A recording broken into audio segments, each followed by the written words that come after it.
सिद्धेभ्यो नमो नमः सत्तुहितं कराय वीराय भव्याम्बुजभास्कराय अनन्तलोकाय सुरार्चिताय देवादिदेवाय नमो जिनाय देवादिदेवाय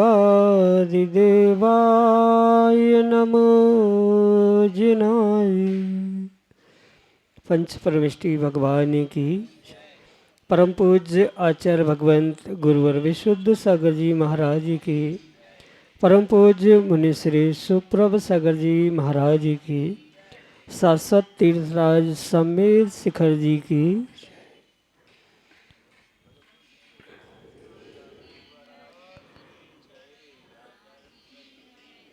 ज्ञानी व्यक्ति अपने ज्ञान का सदुपयोग करते हुए और उस ज्ञान को सम्यक बनाने का पुरुषार्थ करता है, क्योंकि सम्यक ज्ञान ही मन की निर्विकल्पता का एकमात्र साधन है।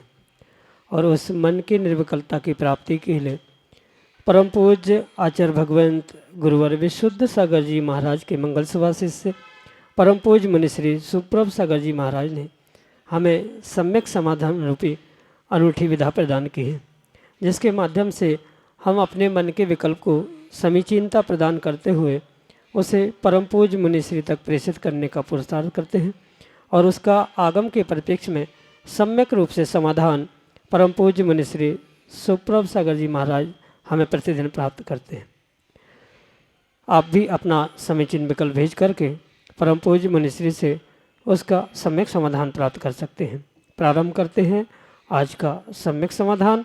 और आज के पहले विकल्प के लिए आष्टा मध्य प्रदेश से अनन्य गुरु भक्त परिवार डॉक्टर मगन जैन, श्रीमती चंदा जैन महाराज श्री के श्री चरणों में कोटि कोटि नमोस्तु निवेदित करते हुए अपना समीचीन प्रश्न रख रहे हैं कि महाराज जी, संक्लेश परिणामों से आयु कर्म की उदीर्णा कैसे होती है। हमने सुना है कि तीर्थंकर प्रकृति का बंध भी तीव्र संक्लेश परिणामों से ही होता है। हमारे समीचीन विकल्प का सम्यक समाधान करने की अनुकंपा करें। नमोस्तु महाराज जी, नमोस्तु। ओम नमः सिद्धम। परम पूज्य आचार्य भगवान गुरुवर विशुद्ध सागर जी महाराज जी की संक्लेश परिणामों से आयु की उदीर्णा होती है, ये परम सत्य है और इसे अनेक दृष्टांत और साधनों से अवश्य ही समझा जा सकता है। जैसे संक्लेश परिणाम कर्म बंध के लिए निमित्त होते हैं, वैसे ही कुछ कर्मों की विशेष उदीर्णा रूप जैसे आयु कर्म है, जो लंबे समय तक चलने वाला आयु कर्म है, वह संक्लेश परिणामों के निमित्त से जो उसके निषेक है, क्योंकि आयु कर्म के निषेक के रूप में ही उसकी गणना आदि देखने में आती है। भले ही वर्षों में महीनों में आयु को गिना जाता है, पर आयु कर्म का द्रव्य निषेकों से ही घिरता है और निषेकों से ही प्राप्त होता है। तो ऐसे उस आयु के जो निषेक है आयु कर्म के, वह संक्लेश परिणामों से स्वाभाविक रूप से नष्ट होते हुए देखने में आते हैं। कहने का मतलब ये है कि जैसे सामान्य दृष्टांत से समझे, कोई बहुत सूक्ष्म ऐसी कोई मशीन है जिसमें बहुत बारीक छोटे तंतु है और लंबे समय तक मशीन का प्रयोग किया जाए, या जैसे कोई गाड़ी भी है, वाहन भी है, गाड़ी आगे बढ़ नहीं रही है, मात्र चाबी चालू करके इंजन चालू करके ब्रेक लगा के रखे, तो ब्रेक लगाने से पेट्रोल भी कंज्यूम हो रहा है, गाड़ी भी जो मशीन है जो चल रही है वो भी दिन ब दिन खराब हो रही है।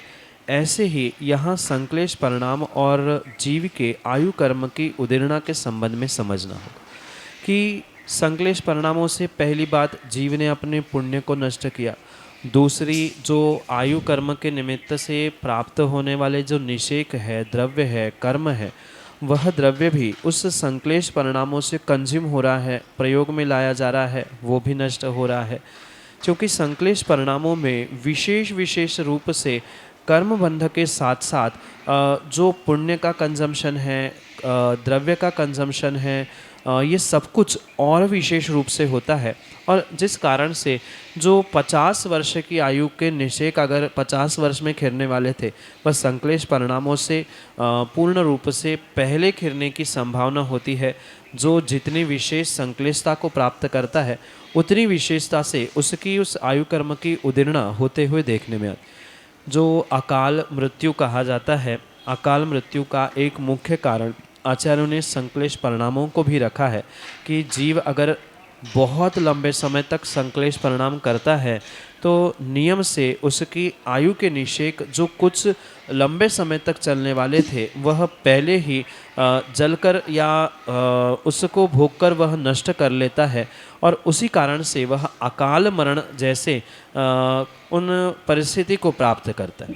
रही बात तीर्थंकर प्रकृति के बंधे के विषय में संक्लेश परिणामों का होना, ये तो मैंने आज तक कहीं नहीं पढ़ा है। ये सत्य है कि कुछ न कुछ अनुराग भगवान के भक्ति, गुरु के भक्ति के प्रति वहाँ परिणामों में होगा, पर अनुराग होना, वहाँ कषायों का होना, ये भिन्न विषय है। पर संक्लेश परिणाम उसे नहीं कहा जा सकता, क्योंकि संक्लेश परिणामों से अगर तीर्थंकर जैसे पुण्य प्रकृति का बंध होने लग जाए तो फिर संक्लेश परिणाम छोड़ने का पुरुषार्थ जीव क्यों करेगा। फिर उन्हीं संक्लेश परिणामों से वह तीर्थंकर प्रकृति का बंध प्राप्त करते हुए भगवान बनने का, तीर्थंकर बनने का प्रयास कर लेगा। इसलिए ये कहीं से तारतम्यता नहीं बन पा रही है कि संक्लेश परिणामों से तीर्थंकर प्रकृति का बंध होता है। तीर्थंकर प्रकृति के लिए हमारे पढ़ने में तो मात्र 16 कारण भावना का ही निमित्त प्राप्त होता है, इतना ही प्रमाण मिला है। और जितना विशुद्ध भावों से 16 कारण भावनाओं को जीव प्राप्त करेगा, उतना ही वह विशेषता से तीर्थंकर प्रकृति का बंध प्राप्त कर सकता है। मेरे हिसाब से किसी प्रकार से संक्लेश परिणामों से तीर्थंकर प्रकृति का बंध होता है, ये कोई आगम प्रमाण प्राप्त नहीं होता है। और अन्य संक्लेश परिणामों से आयु कर्म की उदीर्णा दृष्टांतों से हमने समझी, यही आपके लिए सम्यक समाधान। इंजीनियर रोहित जैन, मंडीदीप, मध्य प्रदेश से अगले समीचीन विकल्प के लिए। त्रैवार नमोस्तु महाराज श्री, नमोस्तु महाराज श्री, नमोस्तु महाराज श्री। मेरा प्रश्न यह है महाराज जी कि संकल्पी हिंसा क्या होती है?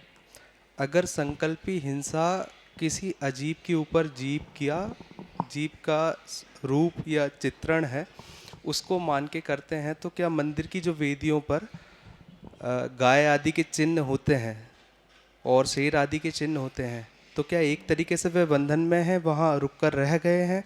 ये भी संकल्पी हिंसा है क्या? एवं इसका विस्तार से आप हमें ज्ञान दीजिए महाराज जी कि हम संकल्पी हिंसा को समझ सकें। नमोस्तु महाराज श्री, नमोस्तु महाराज श्री, नमोस्तु। बुद्धिपूर्वक किसी जीव की हिंसा करने का, उसका नाश करने का या उसका वध करने का जो संकल्प किया जाता है, उसको ही आगम के परिप्रेक्ष्य में संकल्पी हिंसा कहा जाता है। यहाँ ये स्पष्ट समझने की आवश्यकता है कि जब तक किन्हीं जीवों का मारने का संकल्प नहीं है, तब तक वह संकल्पी हिंसा नहीं। क्योंकि 4 प्रकार की हिंसा का वर्णन आगम में प्राप्त होता है: विरोधी हिंसा, उद्योगी हिंसा, आरंभी हिंसा और संकल्पी हिंसा। उद्योग में यानी व्यापार में होने वाली हिंसा उद्योगी है। घर गृहस्थी में होने वाली हिंसा उद्योगी कहिए। घर में गृहस्थी चलाते समय होने वाली हिंसा आरंभी हिंसा कही जाती है। और जो अपने ऊपर कोई आक्रमण कर रहा है, उसमें बचाव के लिए विरोधी हिंसा कही जाती है। और जो संकल्पी हिंसा है, ये इनसे पूर्ण रूप से भिन्न है, जो कि स्पष्ट संकल्प करने से ही निहित होती है। अन्य किसी प्रकार से उसे संकल्प हिंसा के श्रेणी में नहीं रखा जा सकता। अगर सर्वथा किन्हीं मूक जीवों को, तिर्यंचों को कहीं चित्र आदि के माध्यम से, पुष्ट कर्म आदि के माध्यम से, चित्र कर्म नहीं या काष्ठ कर्म, पत्थर कर्म आदि के माध्यम से कहीं उनकी आकृति बनाई है, तो उनको मात्र बनाने से उन्हें बंधन में डाला है, ऐसा नहीं है। उसमें अगर उन पे संस्कारित करते हुए हमने ये संकल्प किया है कि आज से तुम्हें यही बंधन में रहना है, ऐसा आपका किया हुआ संकल्प आपके लिए संकल्पी हिंसा का तो दोष देने वाला हो सकता है, क्योंकि वास्तविकता में उसमें प्राण ना होने पर भी आपने पहले उसे उपचार से प्राण प्रतिष्ठापना की और पुनः ये संकल्प किया कि आपको यही रहना है, तो वहाँ पर संकल्पी हिंसा होने की संभावना हो सकती है। पर सामान्य रूप से जैसे वेदिकाएं है या अनेक स्थानों पर अनेक तिर्यंश बनाए मिलते हैं, तो उनकी आकृति बनाने से, वेदी पे बनाने से किसी भी प्रकार से उन्हें हम बंधन में डाल नहीं रहे हैं, अभी तो उनको एक आकार देते हुए उनको ये प्रदर्शित करने का प्रयास किया जा रहा है कि ये जो तिर्यंश है, जैसे कई स्थानों पर गाय, बैल, हाथी, मयूर आदि जो एक उत्कृष्ट तिर्यंश के रूप में या जो मंगल के रूप में स्वीकार किए जाते हैं, उनको स्थापित किया जाता है।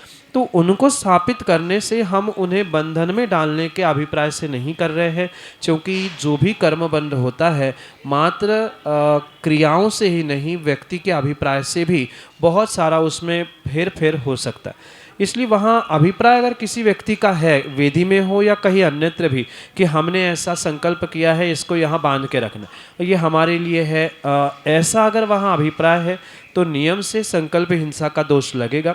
पर सामान्य रूप से बनाए हुए चित्र हो, काष्ठ कर्म हो या अन्य भी कोई व्यवस्था हो, वहाँ बंधन में डालने रूप कोई भी दोष नहीं हो सकता। अगर ऐसा आप विचार करोगे तो फिर आदिनाथ भगवान को भी उनकी प्रतिमा के नीचे बैल का चिन्ह है तो वो बैल पे बैठने का दोष लग जाएगा, अजितनाथ भगवान को हाथी पे बैठने का दोष लग जाएगा। तो ये भी हमें तारतम्यता से विवेक रखने की आवश्यकता है।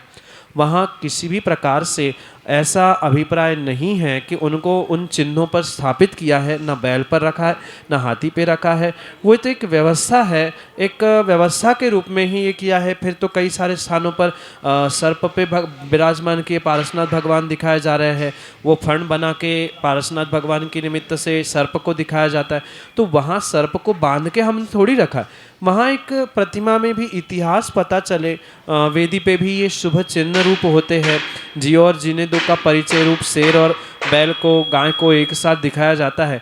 तो ये मात्र प्रतीक के रूप में वहाँ पर कार्य किए जाते हैं, और प्रतीक में अगर प्राण प्रतिष्ठा करते हुए किसी व्यक्ति ने संकल्प किया है कि मैं तुम्हें बंधन में डाल रहा हूँ, तो उसको अवश्य पाप रखेगा।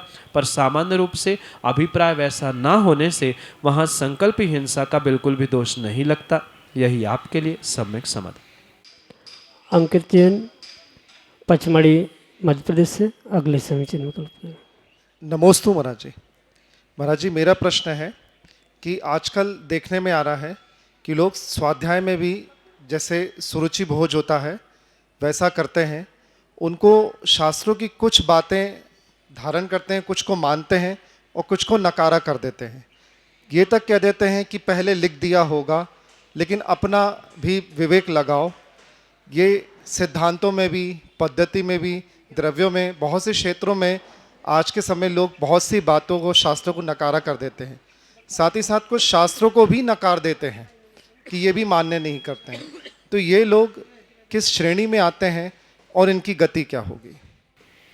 ये वास्तव में वर्तमान के बुद्धिहीन तथाकथित अपने आप को धर्मात्मा और ज्ञानी मानने वाले जीवों की ये विपरीत परिणति अवश्य ही देखने में आ रही है कि वे अपने आप को ज्ञानी धर्मात्मा तो मानते हैं, पर आगम में लिखे हुए किन्हीं बातों को वह स्वीकार नहीं कर पाते। ये किसी एक प्रांत, किसी एक क्षेत्र की नहीं, अपितु हमने तो अधिकांश बहुत सारे स्थानों पर ये देखा है कि जो बात हमारे लिए सूटेबल है, जो हम कर सकते हैं, वो तो आगम की हमें स्वीकार होती है। जो हमारे हिसाब से नहीं है, वह ग्रंथ की पंक्तियाँ भी मानने के लिए व्यक्ति तैयार नहीं, और ग्रंथ क्या, उन आचार्यों को भी मूल धारा से अलग करते हुए कहा जाता है वो तो 9वीं सदी के हैं, वो तो 12वीं सदी के हैं। ऐसा कहते कहते जो एक मूल धारा से उन्हें हटाने का, उनको नकारने का प्रयास किया जा रहा है, ये पूर्ण रूप से जीवों की मिथ्या भ्रांति है, विपरीतता है। अगर आगम के ही परिप्रेक्ष्य में उनका व्याख्यान या उनकी प्रशंसा करते हुए जो आचार्य भगवंतों ने कहा है वो समझना होगा।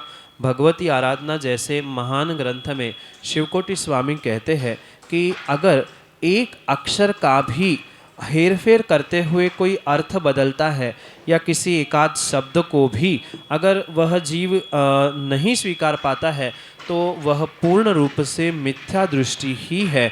सव्वे आगम में धरोवी, यानी पूरे आगम का ज्ञान होने पर भी पूरा आगम का ज्ञान बिल्कुल सम्यक है, पर एक शब्द, एक पंक्ति, एक क्रिया, एक पद्धति, किसी विषय में अगर उनका श्रद्धान नहीं है या किसी प्रकार से वो उसे स्वीकार नहीं कर पा रहे या उसको नकार रहे हैं, ये झूठा है या वो लिख के चले गए होंगे आदि आदि किसी भी प्रकार से टीका टिप्पणी कर रहे हैं, तो ये सत्य समझना ये मिथ्यात के कोटि में आने वाले मिथ्या दृष्टि जीव ही है।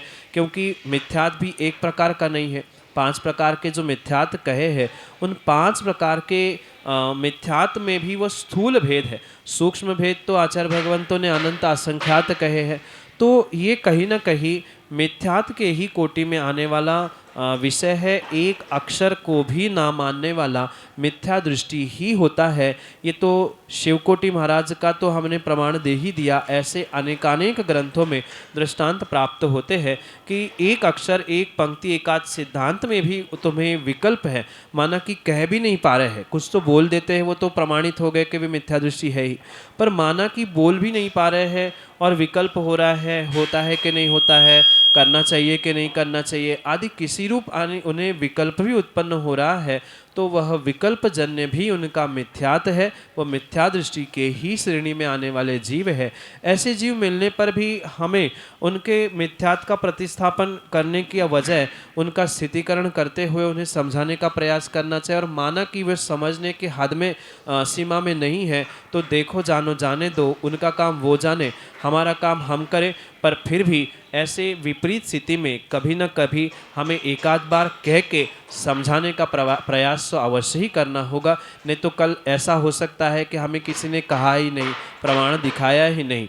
इतना तक आगम में लिखा है कि माना कि गुरु के नियोग से, मतलब गुरु का कुछ वचन सुनते हुए आपने गलत अभिप्राय से उसे ग्रहण किया, और गलत अभिप्राय से ग्रहण करने के बाद अगर कोई पुनः आपको आगम दिखा रहा है और आगम में जैसा कहा जा रहा है वह सत्य है और आपने जो सुना था, समझा था, उससे अगर विपरीत आप कुछ ग्रहण कर रहे हो, मतलब जो लिखा है उससे विपरीत आपने सुना, ग्रहण किया था, तो उस दिन से, जिस दिन से आपने आगम में पढ़ा है, उस दिन से अगर वह वैसा नहीं मानोगे तो आपको भी आचार्यों ने मिथ्या दृष्टि कहा है। इसलिए नाना प्रकार के जीव हैं, उनकी मान्यता, उनका कर्मोदय हम मानते हुए ये निर्णय करें कि वे पूर्ण रूप से मिथ्यात के उदय से ही तत्वों पर पूर्ण श्रद्धा नहीं कर पा रहे हैं, क्योंकि आचार्यों ने सबसे बड़ा सम्यक मात्र आज्ञा सम्यक कहा है, आगम में लिखा है तो हमें स्वीकार है, हम कर पाए नहीं कर पाए, हमारी क्षेत्रीय स्थानीय परंपरा, हमारा विषय, हमारा क्षयोक्षम उतना नहीं है, ये स्वीकार करना सम्यक दृष्टि का लक्षण होता है। और जो यह नहीं मानता है तो पूर्ण रूप से मिथ्या ही दृष्टि होता है। यही आपके लिए सम्यक समाधान। स्वाति जैन, भोपाल, मध्य प्रदेश से अगले समय चिन्ह का। महाराज श्री के चरणों में त्रिवार नमोस्तु नमोस्तु नमोस्तु। महाराज जी, मेरा प्रश्न है कि जैसा कि अभी 16 कारण महापर्व चल रहे हैं, हम श्रावक लोग जैसे किसी कारणवश व्रत नहीं कर पाते हैं, तो ऐसा क्या करें 16 कारण महापर्व में कि थोड़ा पुण्य संचय कर सकें? माँ, 16 कारण व्रत जरूरी नहीं है कि हर श्रावक, हर व्यक्ति उत्कृष्ट रीति से ही करे, कि व्रत की अनेक विधियाँ आगम में कही है और उसमें से अगर जघन्य रीति से भी आप व्रत कर पा रहे हो तो उसमें कोई भी दोष नहीं है। मतलब उत्कृष्ट विधि जो आगम में लिखी है, 32 दिन का उपवास या एक छोड़कर एक उपवास आदि जो लिखा है, माना कि उतनी शक्ति नहीं है तो जैसी शक्ति है उस शक्ति के अनुसार आप 16 कारण व्रत कर सकते हैं। जैसे एक रस त्याग करते हुए, एक अनाज का त्याग करते हुए, एकासन करते हुए, 4 बार ही मैं दिन में खाऊंगा, 5 बार ही मुंह झूठा करूंगा, या अन्य प्रकार से भी, मतलब एक अनाज लेके, या जैसे शक्ति है वैसे हम श्रद्धा से व्रत कर सकते हैं, आवश्यकता नहीं है कि उपवास एकासन से ही व्रत होते। माना कि किन्हीं जीवों को इतना भी करने की शक्ति नहीं है तो कम से कम 32 दिन 16 कारण पूजन करते हुए, 16 कारण के एक एक भावना के 2-2 दिन जाप करते हुए भी आप 16 कारण व्रत कर सकते हो। आवश्यकता मात्र उपवास एकासन खाने पीने के ही रूप में नहीं होते। आप भावों की विशुद्धि के साथ उन 16 कारण भावनाओं का चिंतन करना, आचार्य भगवान विशुद्ध सागर जी ने जो 16 कारण भावना अनुशीलन ग्रंथ लिखा है उनका उन दिनों में 32 दिनों में स्वाध्याय करना, ऐसा करते हुए भी उन व्रतों को प्राप्त करने की अपनी भावना को दृढ़ कर सकते हैं, पुण्य वर्धन कर सकते हैं। और उत्कृष्ट रीति से जो व्रत कहा है वो तो है ही, पर नहीं कर पा रहे हैं तो इन अनेक प्रकारों से आप अपने 16 करण भावना को प्राप्त कर सकते हैं। यही आपके लिए सम्यक सबल। निष्ठी जैन मंडीदीप मध्य प्रदेश से अगले समीचीन में कल्पना। महाराज जी, गलती से अगर महाराज जी पूजा की थाली में से अगर उसी थाली में चढ़ाने वाली द्रव्य गिर जाए तो महाराज जी पूरी हटा देनी चाहिए क्या? हटा देनी चाहिए। पूजन करते समय जो द्रव्य देवशास्त्र गुरु को मंत्रों के साथ चढ़ाई जाती है वह चढ़ाई गई द्रव्य ही निर्माल्य के रूप में स्वीकार की जाती।